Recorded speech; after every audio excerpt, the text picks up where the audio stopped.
খুবই স্পর্শকাতর প্রশ্ন ইলিয়াস।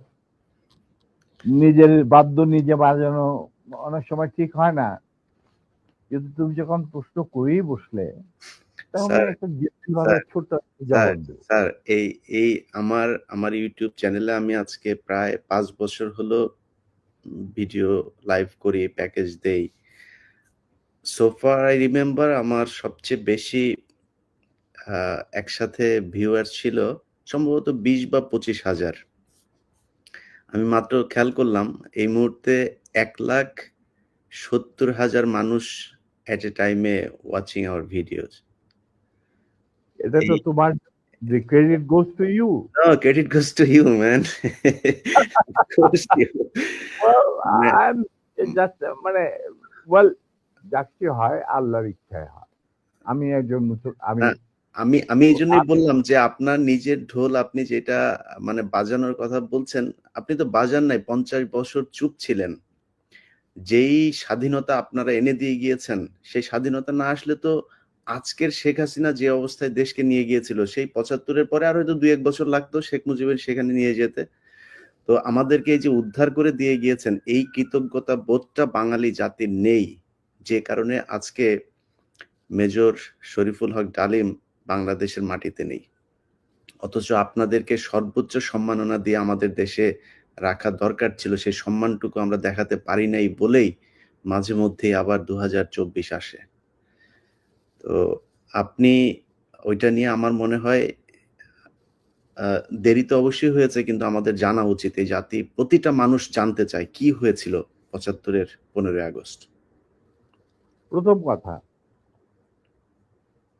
প্রথম কথাটা হচ্ছে যে 15ই আগস্ট কিন্তু কোনো বিচ্ছিন্ন ঘটনা না। এটা সূত্রপাত হয় মুক্তিযুদ্ধ চলাকালীন অবস্থায়। আমরা বুঝতে পেরেছিলাম যে বাংলাদেশের মুক্তিযুদ্ধটা অ্যাকচুয়ালি কাদের ইন্টারেস্টে হচ্ছে। এটাকে আমাদের ইন্টারেস্টে হচ্ছে যে আমরা আমাদের দেশ যুদ্ধ করে স্বাধীন করব, নাকি এটার পেছনে অন্য কোনো উদ্দেশ্য কাজ করছে। যখন 7 দফাতে চুক্তি করে নজরুল ইসলাম আর তাজউদ্দিনকে পারমিশন দেওয়া হলো to establish provisional government in Calcutta, এই 7টা ক্লজ পড়ে সাইন করার পর, দস্তখত করার পরে নজরুল ইসলাম সাহেব ফিট হয়ে পড়ে গিয়েছিলেন যে এটা তো একদম একটা দাস খত যে আমরা ক্রমান্বয়ে ভারতের একটা করদ রাজ্য, তারপরে একটা অঙ্গরাজ্য হিসেবে অঙ্গরাজ্যে পরিণত হবে বাংলাদেশ, হবু বাংলাদেশ। আর ওই joint declaration between Usmani and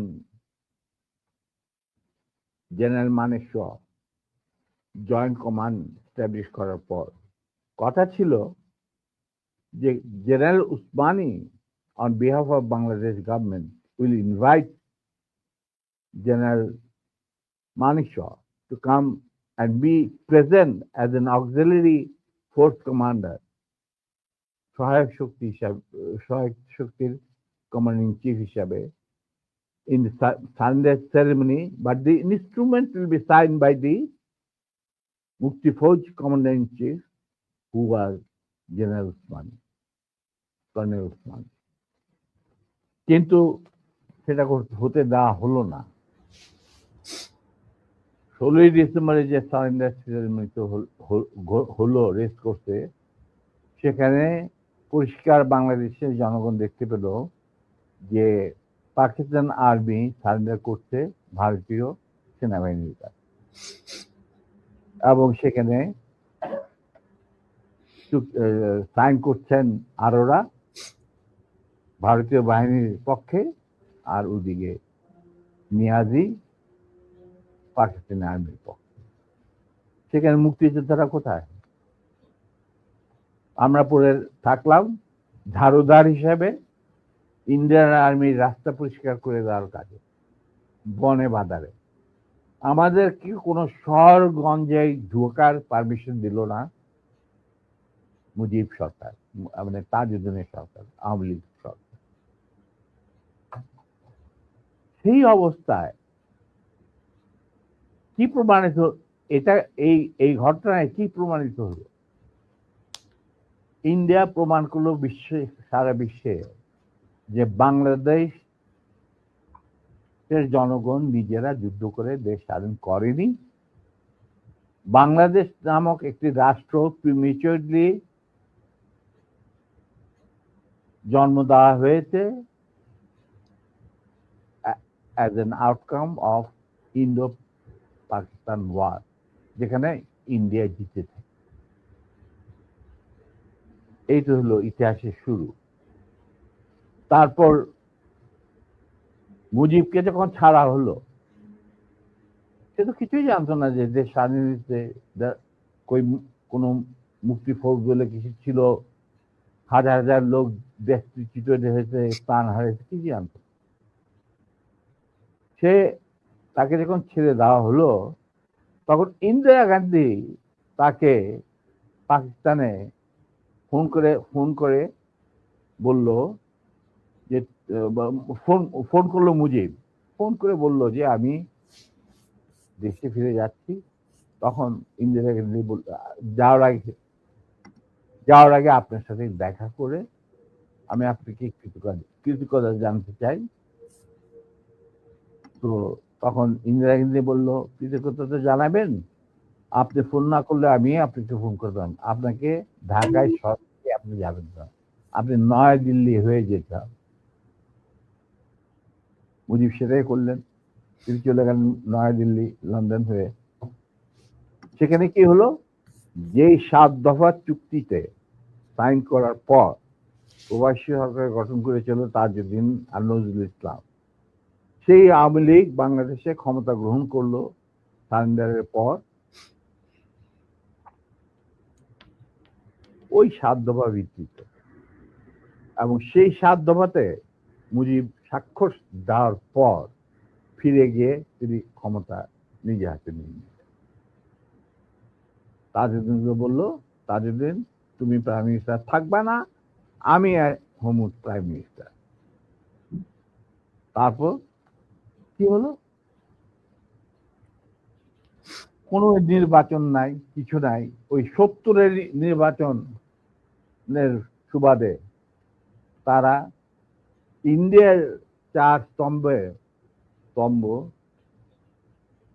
duplicate বাংলাদেশে ইম্পোর্ট করে তার উপরে একটা সংগঠন বানানো, হুবহু এক।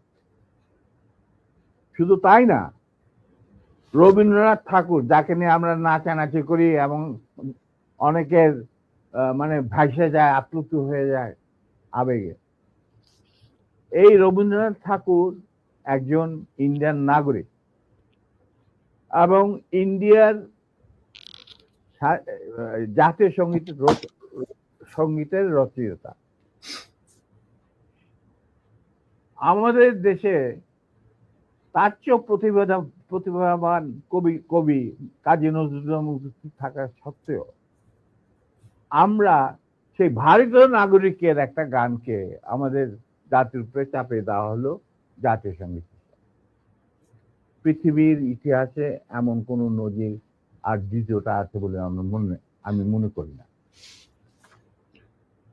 কেন কোন বাংলাদেশে যদি নজরুল ইসলামকে আমরা জাতীয় কবি আখ্যা দিয়ে থাকি, তাহলে নজরুল ইসলামের গান কেন হলো না? বা অন্য কারো গান হতে পারতো জাতীয় সঙ্গীত।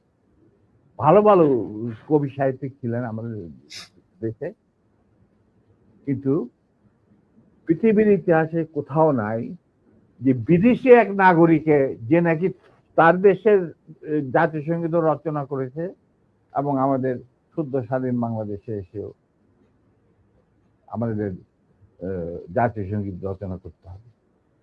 কি ধরনের কথা? That means you have nothing in your hand. তারপর মুজিবকে দিয়ে রক্ষী বাহিনী সৃষ্টি করলো ইন্ডিয়া। তারা বাংলাদেশের সামরিক বাহিনীকে দুর্বল করে একটা নামের মাত্র সামরিক বাহিনী, হাতে লণ্ঠন করে ঠনঠন, এই ধরনের একটা সেনাবাহিনী রাখবে। আর কারণ একটা সেনাবাহিনী তো রাখতেই হবে, কারণ যে কোনো জাতির মেরুদণ্ড হচ্ছে সেনাবাহিনী। ওই হাতে লণ্ঠন করে ঠনঠন, আর আসলে তার চেয়ে অনেক শক্তিশালী একটা বাহিনী গঠন করলো ইন্ডিয়া। স্যার ওই যে 7 দফাটা আমরা তো ইতিহাস পড়ে আমরা তো আসলে সাক্ষী না, আমরা পড়ে মানুষকে জানানোর চেষ্টা করেছি। আপনার স্মরণ আছে 7 দফাটার কথা কি কি ছিল ওই দফায়? যদি কয়েকটা গুরুত্বপূর্ণ জায়গা যদি মনে রাখেন। দেখো, আমি ভাই, আমি তো অ্যাকচুয়ালি 7 দফা একদম টোটো এগুলো আমার বইতে লেখা আছে। হুম। যারা এটা কেন জিজ্ঞেস করলাম স্যার? কারণ হচ্ছে মানে আপনি আচ্ছা, আমি সেনাবাহিনী তো করতে পারবেন না স্যার। সেনাবাহিনী তো আমাকে 7 দফা মানলে করতে পারবেন না স্যার। আমার পক্ষে হয়তো এখন রিকালেক্ট করা অফেন হুম, ডিফিকাল্ট, জি কারণ স্যার। আমার মাথায় অনেক কিছু খেলা করে। জি স্যার। দু একটা জিনিস বলছি, যেমন ধরো মুজিব এবং তার সরকারকে প্রোটেকশন দেওয়ার জন্য ইন্ডিয়ান আর্মি অবস্থান করবে বাংলাদেশ। রাইট। সশরীরে বাংলাদেশের কোনো শক্তিশালী সামরিক বাহিনী গঠিত হবে না। বাংলাদেশের কোনো স্বাধীন বৈদেশিক থাকবে না। নীতি থাকবে না। হুম। বাংলাদেশের শাসন ব্যবস্থা, আমলাতন্ত্র, শিক্ষা ব্যবস্থা, স্বাস্থ্য ব্যবস্থা, শিল্প ব্যবস্থা, কৃষি ব্যবস্থা সবকিছুই চলবে ভারতীয় বিশেষজ্ঞদের ইচ্ছা মতো। তারা মুজিব বিরোধী কোনো মানুষকে বাঁচিয়ে রাখা হবে না। তার জন্য যত লোক মারা দরকার মারা হবে, যত লোককে লুলা ল্যাংড়া করা হবে, চক্ষু তুলে নেওয়া হবে, মেয়েদের ইজ্জত লুণ্ঠন করা হবে, কোনো সমস্যা নাই। এইভাবে প্রতিপক্ষের উপর ঝাঁপিয়ে পড়ায় 40,000-এরও বেশি লোক মারা গেছে, সেটা সবাই জানে, প্রত্যেক আসছে। তারপর তোমার আমরা একটা করদ রাজ্যে পরিণত হয়ে গেলাম। কিন্তু সমস্যা দেখা দিল যে বাংলাদেশের মাটিতে যদি যে ইন্ডিয়ান সোলজাররা অবস্থান নেয়, তাহলে বিদেশ থেকে কোন রকম কোনো দেশেই বাংলাদেশকে স্বীকৃতি দিতে রাজি না, কারণ পাকিস্তান ইতিমধ্যে সিকিউরিটি কাউন্সিল থেকে একটা আইন পাস করে নিল যে বাংলাদেশে কে নিয়ন্ত্রণ করতে ভারত তাদের সেনাবাহিনীর মাধ্যমে, মুজিব সরকারের মাধ্যমে। অতএব এটা একটা ডিসপিউটেড টেরিটরি, এটা একটা স্বাধীন দেশ নয়। তাই আপনারা স্বাধীন কিভাবে রিকগনাইজ করবেন মুজিবের সরকারকে? এরপর এই অবস্থায় ইন্দিরা গান্ধী পড়ল মুসিবত, তো আজ মুজিব সরকার। তখন ইন্ডিয়ান সরকার ডিসাইড করলো যে ঠিক আছে, আমাদের সোলজার আমরা ফেরত নিয়ে আসবো, তার পরিবর্তে আমরা জাতীয় রক্ষী বাহিনী বানিয়ে, তাই করা হলো। তো যে কাজটা ইন্ডিয়ান আর্মি করছিল সেটা পরে জাতীয় রক্ষী বাহিনী করলো। আর কি ধরনের অত্যাচার, অবিচার, কি ধরনের মানে হত্যাযজ্ঞ, গুম খুন এবং অনাচার অবিচার মুজিব সরকার করছিল, সেটা খতিয়ান তো তুমি আমার কি ভালো জানবে। অনেকে এই বিষয়ে লিখেছেন, সাহসী যারা তারা লিখে গেছেন, আমিও কিছুটা লিখেছি। সেখানেই শেষ হলো না। তারপর দেখা গেল যে সেই সুতিগার থেকে মুজিব কায়েম করলেন একদলীয় এক ন্যায়তত্ত্ব স্বৈরাচার শাসন বাকশাল, এবং নিজেকে তিনি আজীবন রাষ্ট্রপতি হিসেবে ঘোষণা দেবেন সিদ্ধান্ত না হলো। এই বাকশালের মেম্বার সবাই। সেই বাকশাল করার পর মুজিবের শক্তি বেড়ে গেল, তার নিষ্ঠুরতা এমন অসহনীয় পর্যায়ে চলে গেল। ইলিয়াস লুটপাট, মার ধর, চোরাচালান, তার নকল টাকা ছাপানো ভারত থেকে, এই সমস্ত মানে একটা আমাদের মনে অস্তিত্বই এমন অবস্থায় গিয়ে থাকলো যে মানুষ একদিন মুজিবের জন্য দোয়া করেছিল যে আল্লাহ আমাদের এই মুজিব আমাদের চোখের মনি, আমাদের বাঁচাবে, দেশকে স্বাধীন করবে, বাঙালিদের ন্যায্য অধিকার আদায় করবে। সেই মুজিবের জন্য লোকজন আল্লাহর কাছে দোয়া চাচ্ছিল যে আল্লাহ আমাদের আজাদ দাও, নমরুদের হাত থেকে আজাদ দাও, আমরা তো শেষ, মরে যাচ্ছি সব, কোথাও কোনো কেউ নেই প্রতিবাদ করা। এটা তো আমরা যারা সেনাবাহিনীতে তখন ছিলাম, যারা দেশপ্রেমী যোদ্ধা, তারা ঠিক মেনে নিতে পারেনি। যেভাবে তারা মেনে নিতে পারেনি পাকিস্তানের জান্তাদের অবিচার এবং দুরাচার। এরই পরিপ্রেক্ষিতে তাদের নেতৃত্বে সংগঠিত হয় একটা সেনা বিপ্লব। অনেকে বলে মুজিবকে মারা হলো কেন? মুজিব তো মারা যায় নাই, মুজিব নিহত হয়েছে একটা সেনা অভ্যুত্থানের ঘটাকালে। সেনা অভ্যুত্থান তো আর খালি হাতে মার্বেল খেলে না, ওখানে দুই পক্ষ থেকেই গোলাগুলি হয় এবং হতাহত হয় দুই পক্ষে। যেমন মুজিবের পক্ষের কিছু লোক মারা গেল, সেভাবে বিপ্লবীদের, সেনা অভ্যুত্থানকারী বিপ্লবীদের তরফ থেকে কিছু লোক প্রাণ হারায়। এটাই বাস্তবতা। কিন্তু তারা বিজয়ী হয়ে গেল, বিপ্লবীরা বিজয়ী হলো, তারা ক্ষমতা তাদের নিজের হাতে নিয়ে নিল। স্বতঃস্ফূর্ত ভাবে ইলিয়াস, ঘোষণাটা অবশ্য আমি দিয়েছিলাম, স্বতঃস্ফূর্ত ভাবে মুজিবের সেই মৃত্যুর খবর জানার পর আর বাকশালের পতনের খবর জানার পর লাখো লাখো লোক, মানে দেশের রাস্তা ঘাট, গঞ্জ, শহর, বন্দর, নগর, গ্রাম, সবাই আনন্দ মিছিল বের করলো। আমরা তো এই সমস্ত লোকজনকে ডেকে নিয়ে আসিনি, স্বতঃস্ফূর্ত ভাবে লোকজন।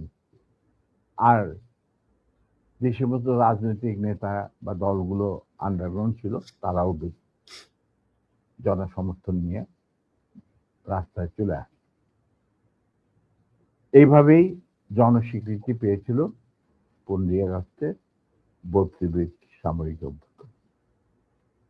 এবং পরবর্তীতে খালেদ মোশাররফের প্রতিক্রিয়াশীল কুচক্রীদের কুদেতার বিরুদ্ধে ঘটা 7 নভেম্বর সিপাহী জনতার বিপ্লব, এগুলো সব একই সূত্রে গাথা। তো আমি বলবো যে আমাদের ফার্স্ট রিপাবলিক ছিল ফ্রান্স রেভলিউশনের পরিপ্রেক্ষিতে বলছি, ফার্স্ট রিপাবলিক ছিল 71 মুক্তিযুদ্ধ, তারই ধারাবাহিকতায় হয়েছে 75 আগস্ট বিপ্লব, তারই ধারাবাহিকায় থার্ড রিপাবলিক হয়েছে 1924 সালের ছাত্র জনতার গণ অভ্যুত্থান।